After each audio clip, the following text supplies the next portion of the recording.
สวัสดีครับ Wow. I'm really quite daunted, actually, by this crowd. But I'm really, really happy that you are here, especially those who have traveled across so many time zones. I think for some of you it might be midnight. So really, hats off to you for being here and for still being awake as well. So thank you. Thank you so much. I think the reason I feel daunted by this is, it's a topic of communication and vocation.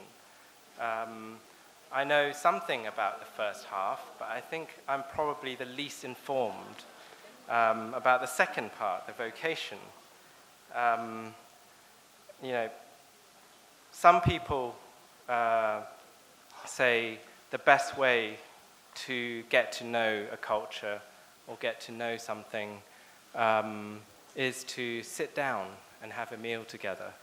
So I think you've had several meals in Thailand, and I hope that you have managed to make new connections, and I hope you've learned something about the culture here. So I don't have the ability to sit down and talk about vocation much until on this trip. So, as a communication person, we always ask,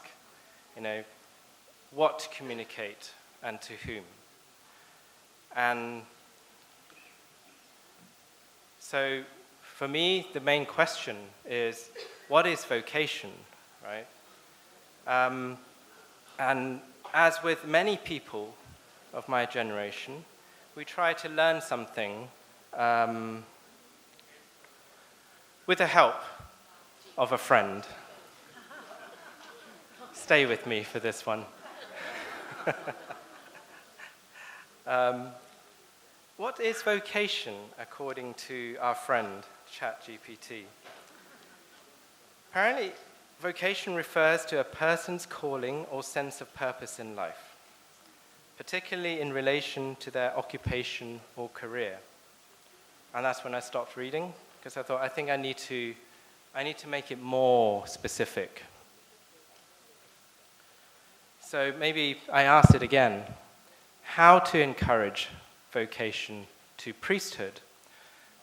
I realized that we really also should be covering the call of religious women, but I didn't want to crash the internet by asking them something that complicated. So it said to me, encouraging a vocation to the priesthood is a personal and spiritual journey for individuals, but there are some steps you can take to support and encourage someone who may be considering a calling to the priesthood. 1, open and supportive communication. 2, provide information and resources. 3, encourage prayers and spiritual guidance. 4, offer exposure to priestly life. 5, encourage service and leadership. 6, have patience and support. And I thought, this is going better than I thought. So I asked it, what about specifically for Catholic priests? Encouraging a vocation to become a Catholic priest involves some additional steps that are specific to a Catholic church. Foster a strong Catholic faith. 2, introduce them to the priesthood. 3, connect with vocations director. 4, recommend seminary visit. 5, emphasize discernment and spiritual direction. Again, better than I thought it would do. Supportive parish community, provide that. And 7, pray for vocations. I'm starting to feel that ChatGPT has some Catholic blood in it.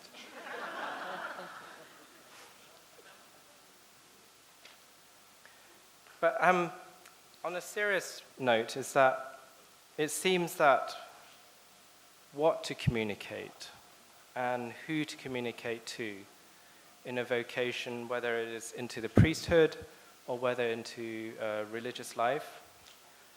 I think from speaking to some of you, and also from speaking to members of the religious community, in particular the Sisters of the Assumption, the Focolare, it seems to be a moving target. And the phrase that always comes up is, the Holy Spirit works in mysterious ways. And I think while ChatGPT did come up with some useful practical pointers, there is that part of humanity, there is that part of our religion that it doesn't capture. I think the mysterious ways is something that perhaps we can start to focus on, because from what I've heard, the calling, the vocation, the voice, it can come from immense joy. I think you've heard in other stories, it can come from extreme trial and difficulties. It can also come from quiet reflection, deep reflection. There's someone in this room who shared to a group of us that he was reading this book, and that very much inspired him to come to the priesthood. So, The Heart of the World, Le Cœur du Monde. One of the reviews, it's not my words, but it's a great Catholic theologian, speaks from the heart about the heart of Christ. So, on pursuit of what to communicate and who to communicate to, if I could borrow the words from His Eminence, Cardinal Marc Ouellet, this morning. So, between Mary and Jesus, there is an indestructible communion sealed by the Holy Spirit from the first moment of the Incarnation until the passion, death, and resurrection of Christ. Now, this is the next part is where it really caught my attention as a journalist. This mysterious family is not a myth and an unattainable ideal.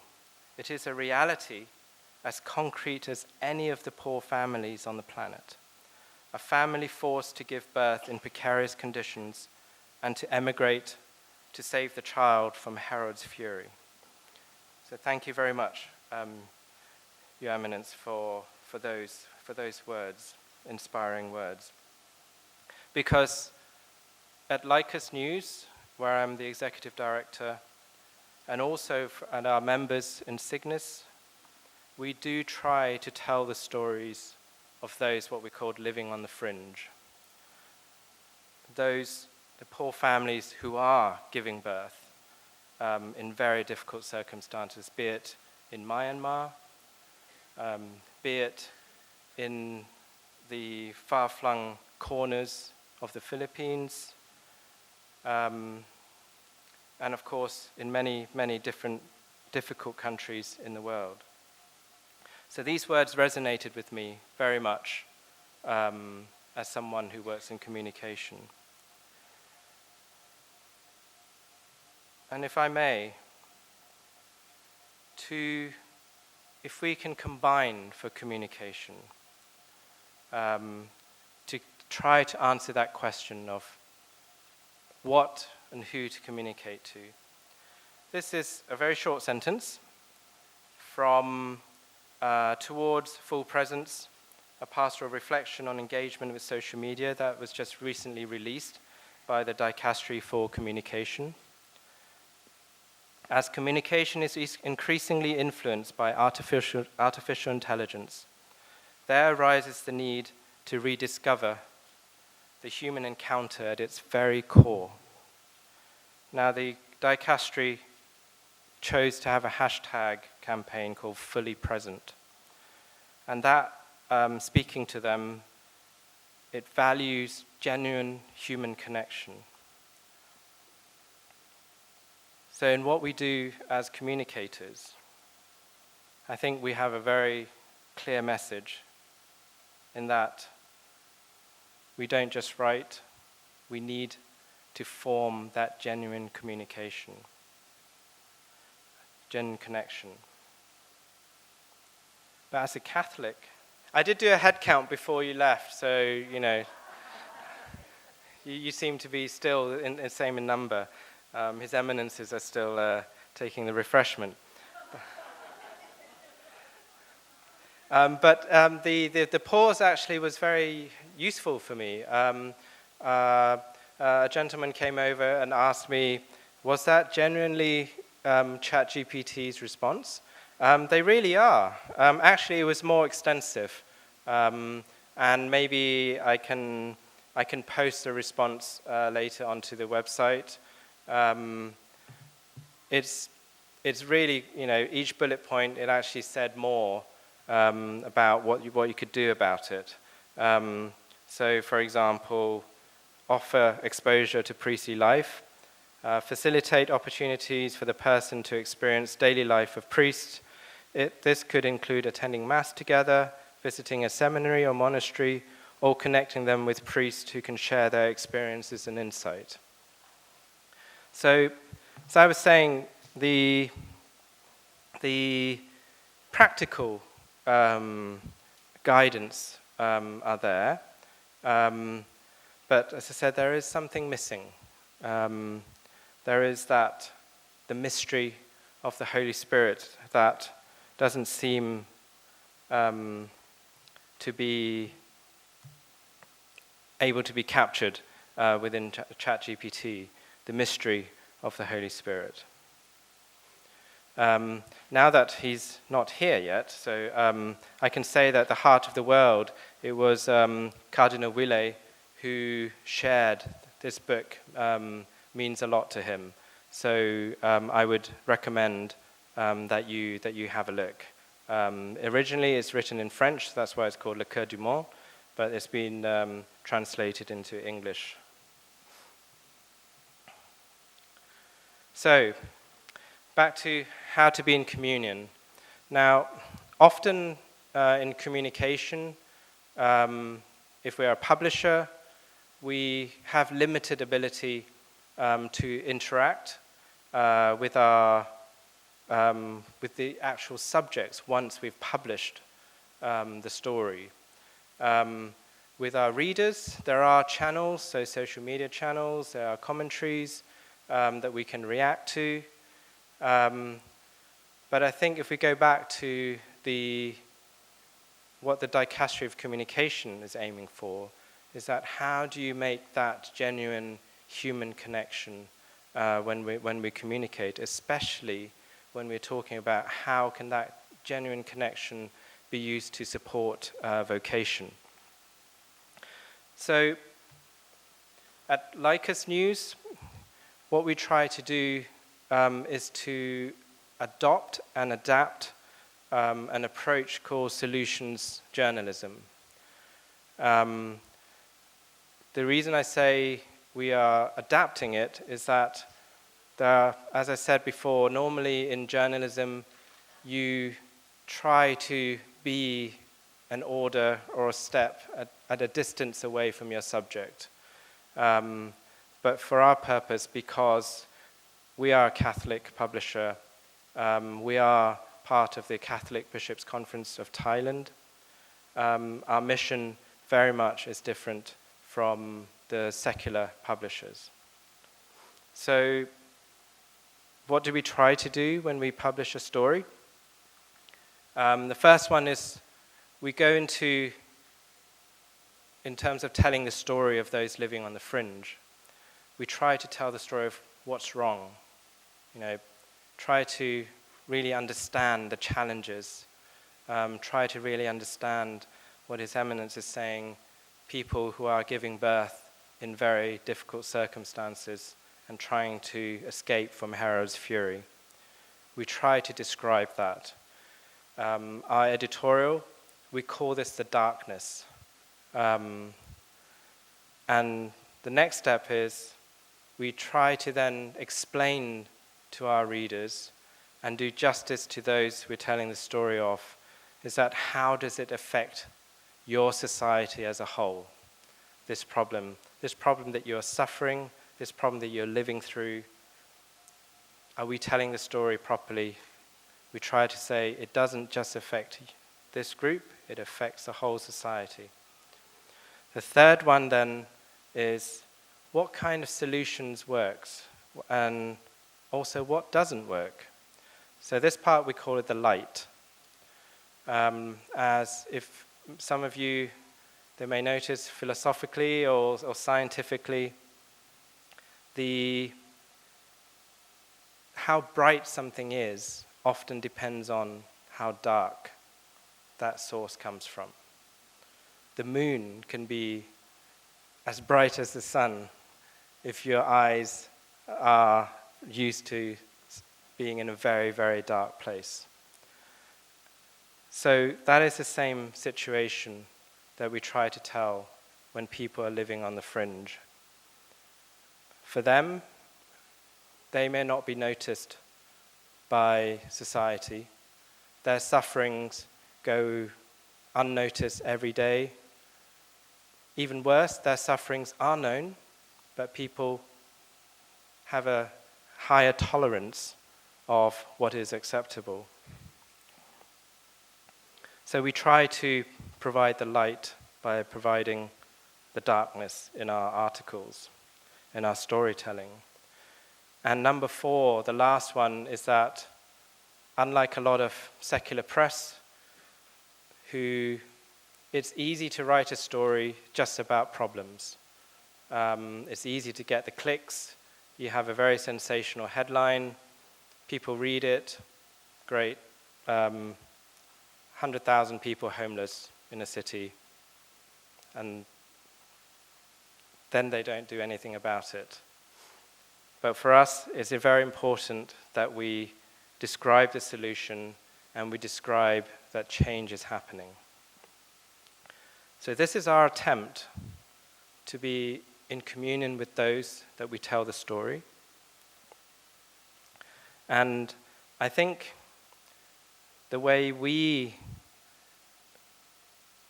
make it part of our mission is that in terms of telling the solution, of course there are lots of solutions, there are lots of problems, but we focus on spotlighting the problems and the solution that the church is tackling. Especially when we say the church, of course we mean the clerics, the religious, and also the lay people. The reason we do this is our official mission within the Thai Catholic Church is, we call it digital evangelization. When we write, we don't just write for a Catholic audience. We try to write in such a way that other religion will also appreciate or be interested in what is happening. In fact, half of our team, they're actually not Catholics. Our marketing director is a Buddhist. She's at the back there. So we have stories. If our Buddhist editorial team cannot understand it, we will rewrite it. So I think I've been speaking about our approach, but I would love to show you just a few of the stories. I've got 8 here, but I think I'll do about 3.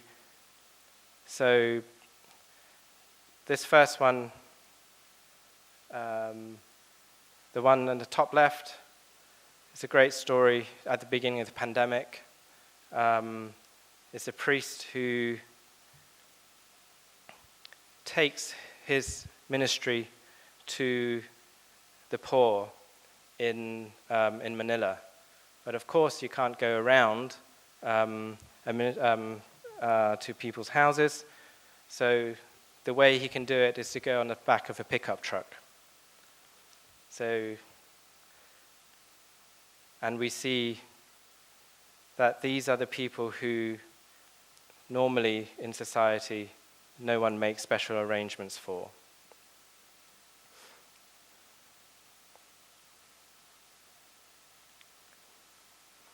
Yeah, I really love this story of ministry. All the URLs for this will be available on the website. So obviously I won't read all these words, but it's a very well-written article about bringing the ministry to those on the fringe.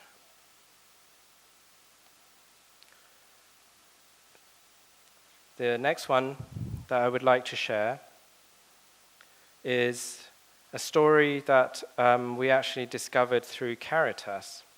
And Caritas, we found, is a great source of stories because they're so modest when they write about their mission. This one, we heard that Caritas was teaching women to grow crops so that they can earn some income. And I thought, there must be more to this. Why would Caritas need to help women get income? I mean, it sounds nice. But why are they putting resources, quite a lot of resources into it? So it turns out, that was another story. This story is even better. So this one is Caritas, but it's about farmers who pretty much have lost hope because they kept on growing crops and they all die because of either the weather but also the conditions of the soil. And in this story, it's the story of two nuns who comes to help the farmers choose a different variety of seeds, different crops in terms of the biodiversity. And I love this picture because they're sitting right there with the farmers. And the reason I really want to share this with you is that I think many people, whether they're Catholics or non-Catholics, they have a preconceived idea of what religious life is like. And I do hope that a story like this would resonate with them. They might say, "Oh, I didn't know nuns do this." Or even better, say, that's what's important to me too. I mean, this approach actually was inspired by the Holy Father's visit to Thailand. As I said before, my team we're not all Catholics, and I was in a rather strange situation where my team was asking me, why is there all this fuss about a priest visiting the country? Because there was so much security, and I had to explain, yes, he is head of a religion, but he's also a head of state. And so I prepared the ground. Just imagine if a president of the United States would come to Thailand. You really don't want anything to happen. And on the very first day, the Holy Father comes down the stairs, and the first thing he did was to give a hill tribe girl a hug. And then my team looked at me and said, "I thought you said he's going to be like a president." And then he goes on to talk about the rights of women, the need to take care of the environment. And then there was that moment in my team, one of the Buddhists, he said, "But that's what I care about too." Aha, yes. That was an aha moment. So that's when I really saw the potential of the kind of stories that when people read, it's the kind of problems they care about. They want to know about the solution. And then they discover that this is the kind of thing that the Catholic Church is doing. This one was last year. 2 years ago, but I'll bring it up because there was a terrible natural disaster on an Indonesian island. Because it takes almost 24 hours, 17 hours on this, but I think that's counted as being conservative. The island was forgotten. And of course, there were humanitarian needs, there were practical needs, but the main thing in this story was that they really felt that they are forgotten. The disaster happened days ago, and no one has come. So Sister Laurentina, SDB, when she made her way to the island, she was literally the first responder. I mean, it's inspiring, but it's sad at the same time.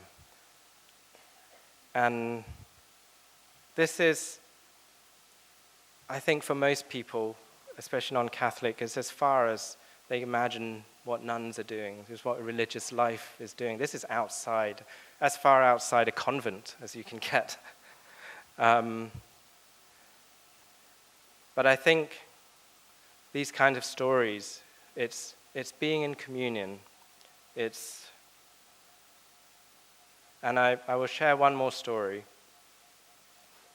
I love this story, actually, another one.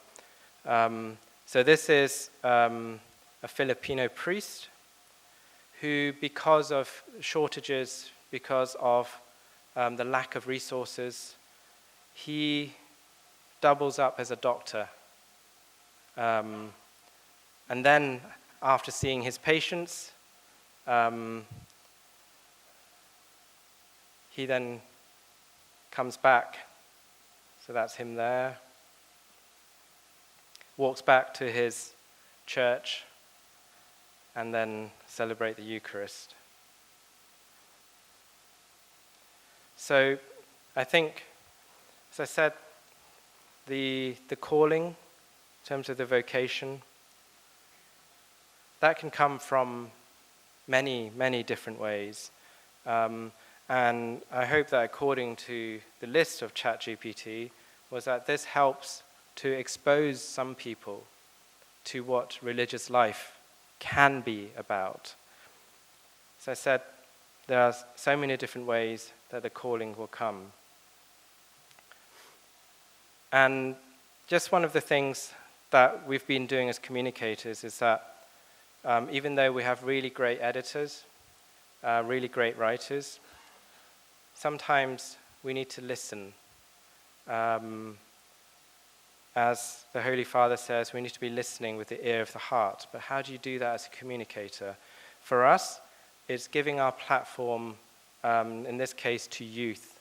So here we ask them, what does it mean to be listened to?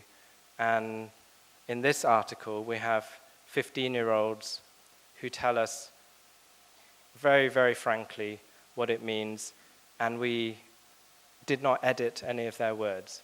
So if you really want to read what 15-year-olds think, what does it mean for their parents to listen to them, what their teachers to listen to them, I would recommend, this is Philibert. She's in India, and she asked all her friends, and yeah, we didn't edit a single word. There is only 7 minutes left, and in the style of this presentation where I get words and assistance from AI, I steal words from prefects. I just would like to share this one in what we do. I think there's no instructions. There's no instructions for how to comprehensively support and encourage vocation.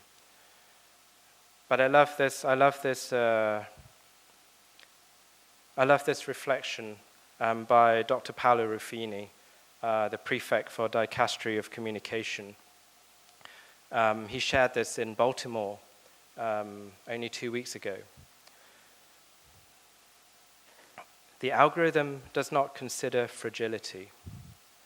Love, however, love that we are called to witness is born from fragility, born from being affected by another's pain, by their emotion.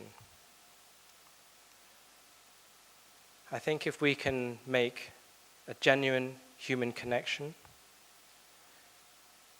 not only to recognize other people's fragility, but also share, like Kun Mary, thank you so much for sharing your fragility and your strength. I think that is how we can inspire. I think that's how vocation, that's how we can be the conduit and be the silence that will help others to hear the calling of the Holy Spirit.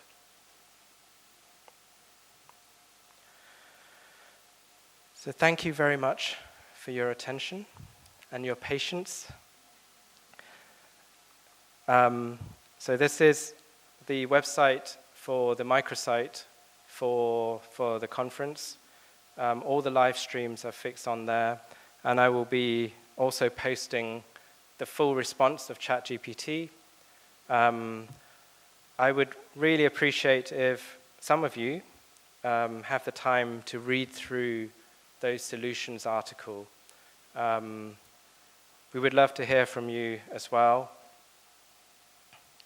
So thank you for your time, and have a wonderful, inspiring time in Chiang Mai. Thank you.